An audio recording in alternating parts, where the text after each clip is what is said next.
Hi, welcome to the video. Make sure to like and subscribe if you enjoy, and comment your thoughts and opinions on the stories. Let's get started. Am I the antagonist for being suspicious of Biomoms family reaching out after 25 years? Okay, my mom removed herself from the family due to PPD. So I'm being raised by my dad.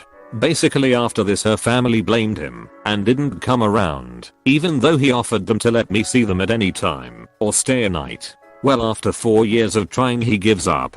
So speed up to around my 25th birthday I get a random friend request asking if my mom's name was. I accept and find out this was a cousin. So I start talking and she seemed pleasant enough. A week or so later other family contacts me. My dad is supportive. Well, during this, I find out that my cousin is in the hospital. So they said I couldn't come visit. That's fine, I understand. Then they ask questions about my life, like do I drink? Ever had any health scares? And some rather pointed health questions.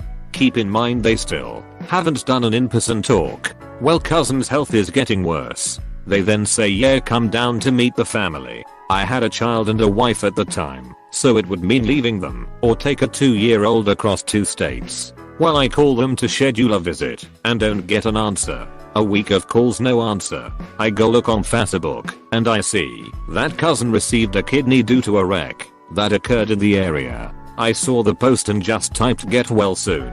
I got blocked. Every member that was so friendly over the last month blocked me. I asked the one who initiated this and asked if I did anything wrong. They responded sorry, things got busy, we are just focusing on family. They then blocked me. So am I the antagonist for being suspicious for these events playing out the way they did? I wanna be understanding that a 17-year-old going though renal failure is traumatic, but it seems that they had motives for the contact. Note the cousin reached out again, but when I looked at the profile the post she made 1 hour before contacting me was for Beth a match. Orc, they desired your body parts. Block all of them, then get on with your life. In all honesty, you're better off without them. All they wanted was your organ. Laugh. Comment by team member Shannon. Now for the top comments. NTA, they 100% were hunting to see if you could be a match. Yep. Op. This is so very true. Also, if they were just focusing on the family, and that meant that they didn't want to reply to your messages, they are admitting that they don't consider you to be family. Please take that for the gift it is and be relieved that these people are not in your life. They are users. And to them, you are clearly second class and only good for organ donation, and not much else. They would 100% be using you for favors, money, and whatever else they could get if you were in regular contact with them. If you had stayed in contact during your childhood, they would have had years to brainwash you into thinking that you were undeserving of basic human decency. They saw you as a walking bag of available internal organs. Donating a kidney can be dangerous and is a really big ask even for someone you have a close relationship with, let alone someone you don't even know. Being suspicious of these people is a sign of your good common sense. NTA, they absolutely wanted you as an organ donor. They did not care about you and do not care about you. If you had gone down there and allowed yourself to be guilted into giving up a kidney for a cousin you never met, there is a 100% chance they would have blocked you as soon as it was done, and all you would have to show for it is a scar and a missing kidney. Be glad you dodged this awful exploitative group. But I'm sorry this happened to you. Am I the antagonist for telling my husband to stop being disappointed over our baby's gender? My 26F husband, 27 male, and I are having twins and am expected to be due in December 2022. We already have a son together, Hos 15 months. We are both more than excited for this moment, and we had our gender reveal last Saturday. We invited our inner circle of friends and family. We did the cliche popper that lets out confetti, and each of us had one, which represented the gender for each twin. When we popped the confetti, we found out that both twins will be girls. I was very excited because I always envisioned myself being a mother of girls, and knowing that I will be having even more than one made me feel amazing. However, when my husband realized the genders, he seemed visibly disappointed and bummed, and apparently our guests noticed as well. My husband really wanted at least one boy. He even started picking out toys and names. He acted like this for a few minutes. Even his friends had to comfort him in front of everyone and tell him that he should just be grateful. I honestly got second-hand embarrassment that my husband needed to be comforted in front of everyone because he's going to be having healthy girls. After that he tried to cheer up, but you could still tell he was still very upset. I was upset at him, but brushed it off until the party was over. After it was done I confronted him about it and why he did that. I told him he should just be grateful and that he already has a son.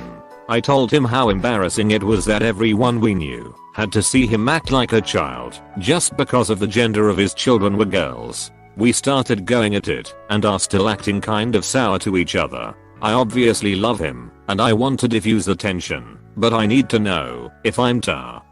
Even more annoying is the fact that your husband seems to believe that his children's biology will decide the kind of relationship he will have with them and the kinds of toys they will enjoy. I already find baby genitalia parties unusual and a little frightening. Comment by team member Taylor. Now for the top comments. NTA, why bother having a gender reveal if you're going to be disappointed by the answer? Gender disappointment is supposed to last about 10 seconds tops, and then you act like an adult and appreciate the new lives coming into your family. Especially since he already has a son. It's not like some TikTok videos where they have 4 little girls with them and then it pops pink again. Nah, this is why you shouldn't do gender, sex, reveals when you have a preference. Because you might be disappointed, just as you were happy. Since you've always envisioned myself being a mother of girls, and knowing that I will be having even more than one made me feel amazing, he felt disappointed. This is why it's best to find out in private, so you can process without a lot of people present who's gonna witness all your reactions. Imagine being a teenage girl watching your gender reveal, and your dad is actively disappointed that you are a girl. Am I the antagonist for telling my pregnant wife to get her mom to leave me alone? I, 29 male, and my wife, 28F, have been married 3 years with our first child on the way, which actually has very little to do with the problem. Our mothers are exactly the same. Both very nosy, judgy and over-involved. A year ago I told my mom to leave my wife alone, and every time she is over I remind her of it. I recently built a flower garden outside for my wife, and she was really excited to pick out flowers. My mom came with us, and before we left I told my mom do not try to tell her what flowers to put in her garden. My wife doesn't see her mom doing the same thing. I have been in full repair mode on our new house in order to get it fixed up for the baby and putting in 4-5 hours a day including work and school on projects around the house. Joys of buying a 70-year-old house, which her mother has spent every minute when she's here over my shoulder. I'm very handy, and besides large-scale plumbing and electrical have done everything myself with no problems. Last night I got home after 12 hours at work and went to go upstairs to change and go to bed. My wife and mother-in-law follow me up to the room and begin looking around the room and giving her 2 cents about what I could fix up. I said, maybe a little aggressively, "Thank you. We can talk about it tomorrow." My wife then gets mad at me saying she was only trying to help. I told her that our moms are exactly the same. Only I keep mine in check and I see her mom being a problem in the coming years with the baby and needing to set boundaries. Now she is mad at me. So am I the antagonist? As soon as your mother starts asking her mother not to tell you what to do, stop reminding her of this. She currently has no motivation to change what is detrimental to you because everything is fine for her. Tell your wife to get comfortable and that you will no longer act as a mediator between her and her mother.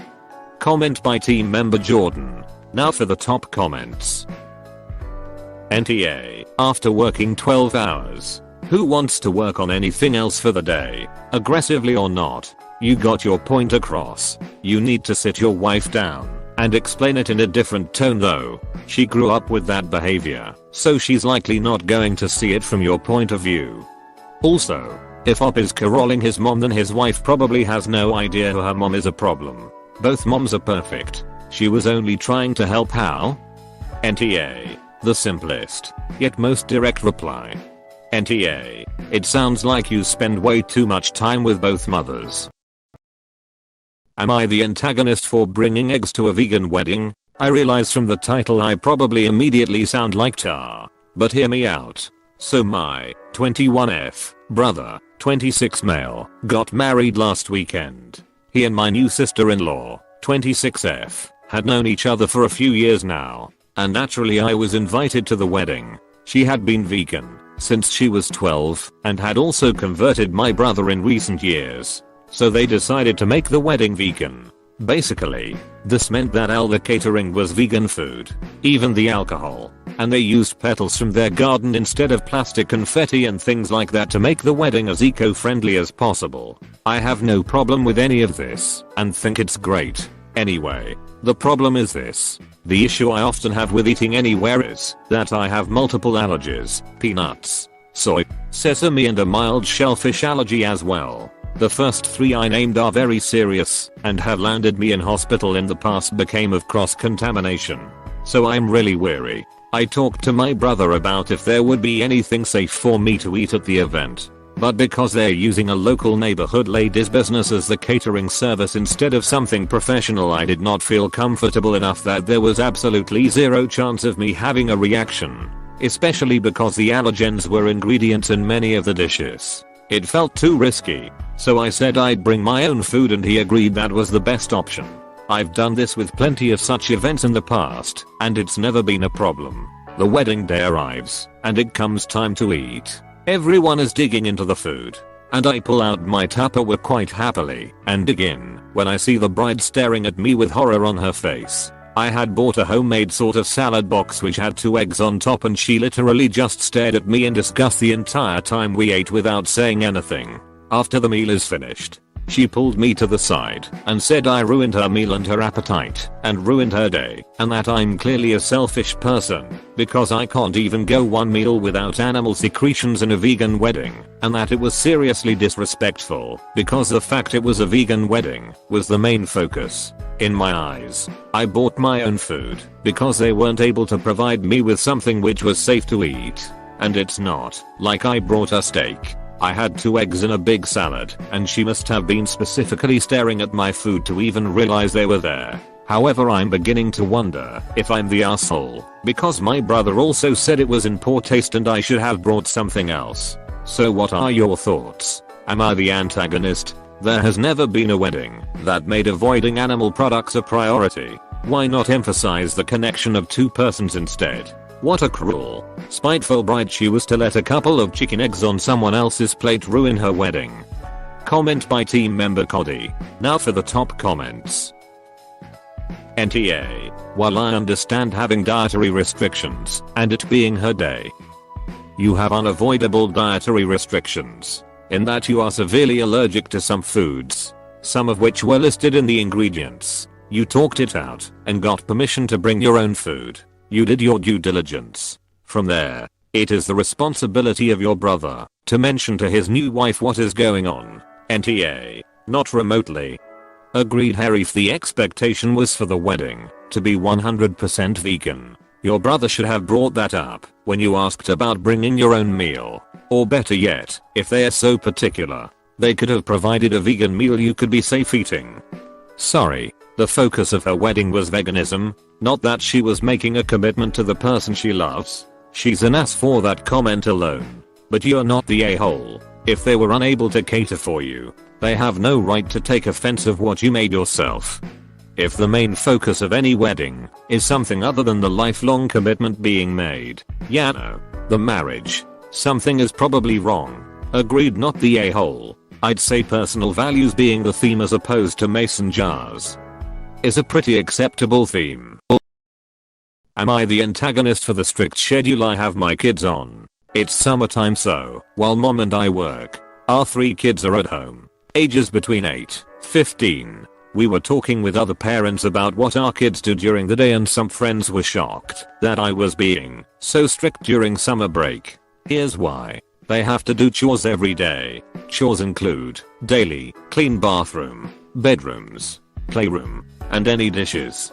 Basically pick up after themselves Monday, wash, fold, put up their laundry Tuesday, sweep and vacuum Wednesday, mow and weed eat Thursday, nothing extra Friday, sweep and vacuum mom free. They wake up and run 1 mile and have 15 minutes to do it. If they don't make it in 15 minutes, nothing happens. I'm just giving them a very achievable goal. Electronics are turned off at 12:30 until we get home from work around 4:30. We have a pool and they have so many toys. They have things to do that don't include electronics. They have to complete the chores by 4:30, so they spend the morning playing Xbox or watching TV, eat lunch. Then they do chores and entertain themselves.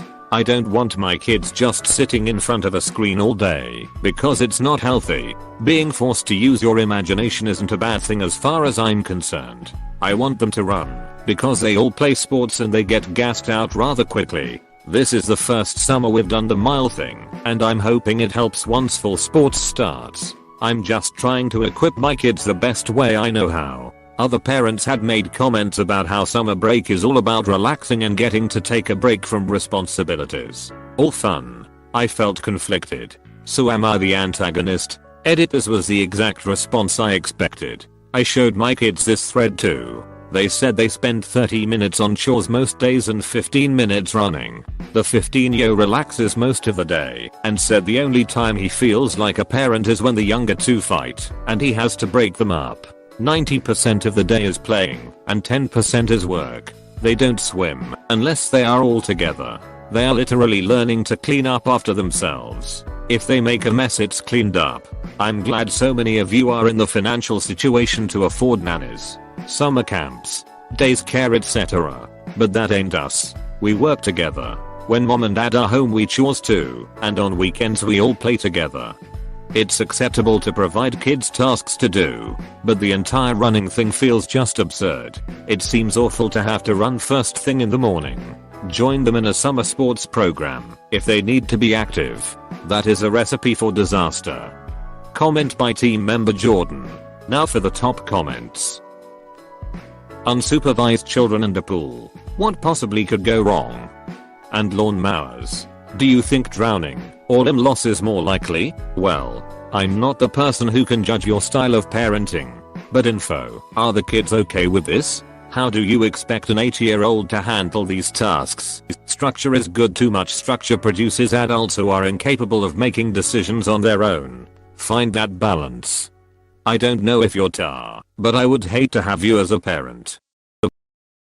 Am I the antagonist for telling my stepfather and sister-in-law to get lost? I, 15F, live with my mom, 45F, stepfather, 44 male, and my 5 brothers, 15 meters, 16 meters, 18 meters, 20 male, and my stepbrothers, 14 male and 16 male. My oldest brother Matthew, 29 male, and his wife Mary, 19F, recently moved in after finding out Mary was pregnant. We live in a 5-bedroom house and erratic where my roomies, my mom and stepfather in one room, my 2 stepbrothers in another. My 2nd oldest brother has his own room, and so does my 3-year-old oldest brother, and my 2 other brothers share a room.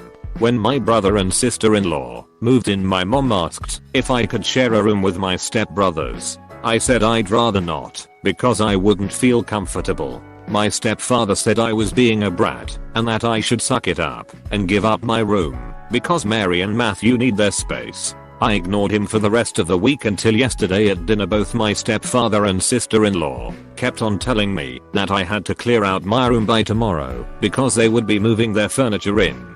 I yelled at both of them to get lost, and then my sister-in-law started crying and yelling at me at how she'd never let me see the baby and how horrible I am.